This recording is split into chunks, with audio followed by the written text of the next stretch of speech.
And then this week we'll try to come out with the preference. But for the first time, we're probably going to publish something. The big chunk This of the is presidential election preference. for 2028.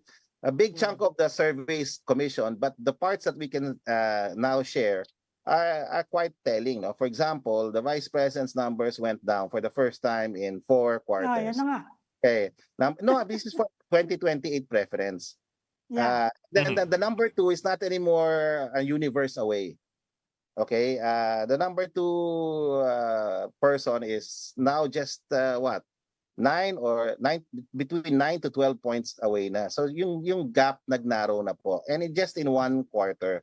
So we'll come out with a more systematized report next week na siguro, ma'am. Sir, when you say yung number 2, should I guess who that is? Yeah, How many it's VP syllables? Lenny. Yeah, I mean Mayor Lenny. Mayor Lenny's gap with the vice president has narrowed. 9 to 12 percentage points difference na lang. Yeah. So this is what's happening, and these are significant changes because her numbers hardly changed for a whole year. She's been, been stagnant. Yes, sir. Not Yes, sir. moving. Pero sir, for reference lang, para may clarity tayo, kung 9 to 12 percentage points difference lang for your last survey, the previous survey, ano po yung gap noon? That was double digits. Yeah, I mean it was double digits for most of the year, for most of 2025. For Mayor Lenny in particular. Sir, Pero hindi kaya dahil sinasabi lagi ni Lenny, she's not interested in running. Consistent siya doon.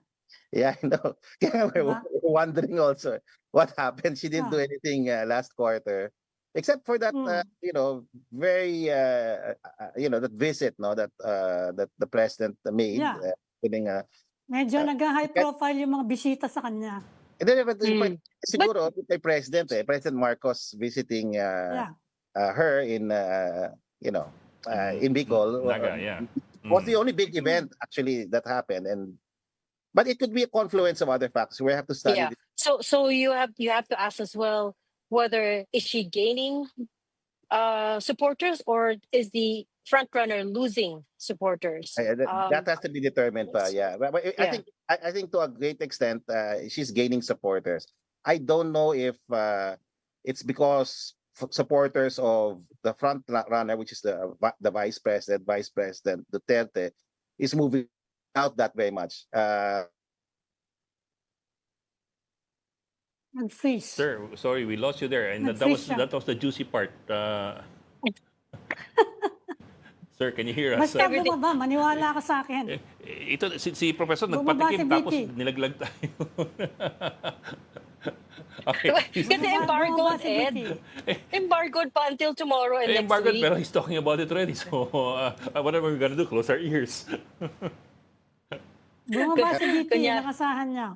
Ayan niya, I think he's back. Is he back, Professor Baba siya. Ranjit? Wala pa. Noise na. May oras pa tayo. Ayan na siya. Prof, teka, yung Ayan juicy na, parts, balik. yung juicy parts Ayan na siya, pinatikim mo nandiyan sa siya. amin tapos hindi namin narinig. So, can you go Okay, back? what we're basically saying is that she gained, no? Si Mayor Lenny gained a lot in this quarter, nearly double digits, and so we're still studying why.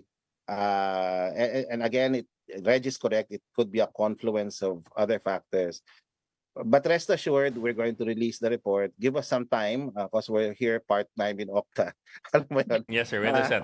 Yes, sir. We have a schedule of releases.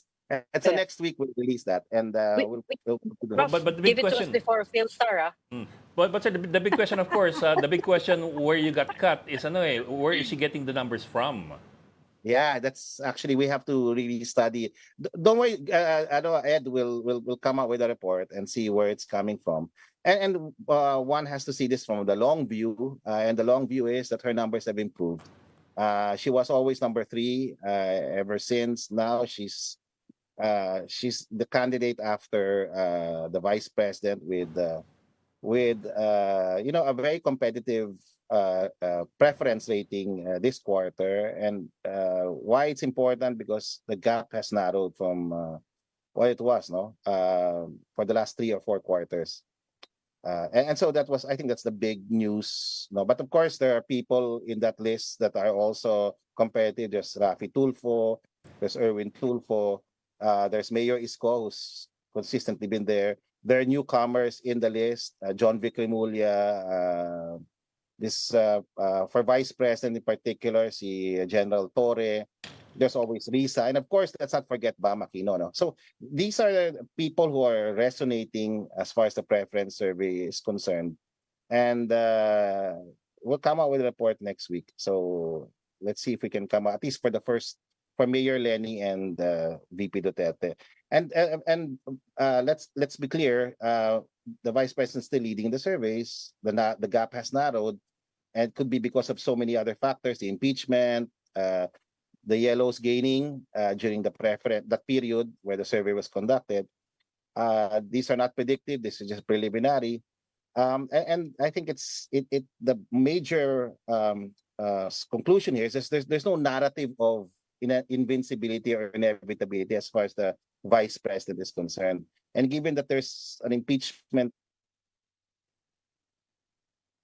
Nawala. she might take a hit, no? So these preference numbers might change. Okay? Yun sana So these itatanong ko preference sa'yo, numbers since might people change. want accountability, sa tingin mo magiging negative talaga sa kanya yung impeachment proceedings Yeah, she'll in take the a hit. House? Yeah, it's likely that she'll take a hit. But, she's still leading the survey. Yeah, but significant yung actually, medyo significant yung numbers, ha? Mm. Yung nakita ko, ha? This week and next week are crucial. Yeah.